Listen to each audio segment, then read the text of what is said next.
కల్వకుంట్ల కవిత గారు ఈ 11 ప్రశ్నలకు జవాబు ఇవ్వండి. 1. కవిత గారు మీ లేఖను లీక్ చేసింది ఎవరు? 2.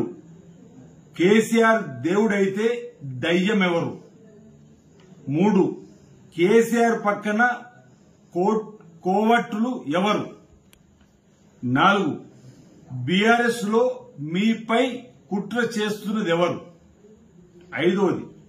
సొంత తండ్రిని కలిసి మాట్లాడకుండా లేఖ ఎందుకు రాయాల్సి వచ్చింది? 6. మీకు ఫామ్ హౌస్ లోకి ఎంట్రీ లేదా? ఎవరు మిమ్మల్ని అడ్డుకుంటున్నారు? 7. లేఖ లీక్ కావడం పైన వివరణ ఇవ్వాలని కేసీఆర్ ని అడుగుతారా? 8. మీ పార్టీ వర్కింగ్ ప్రెసిడెంట్ కేటీఆర్ గురించి ఎందుకు మాట్లాడలేదు? 9. ఇంత జరుగుతుంటే మీ కుటుంబం ఎందుకు మీకు అండగా నిలబడడం లేదు? 10.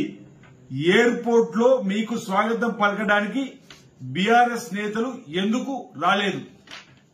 11.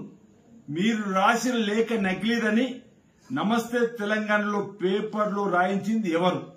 ఈ ప్రశ్నలకు మీరు సమాధానం ఇవ్వాల్సిందిగా నేను కోరుతున్నాను.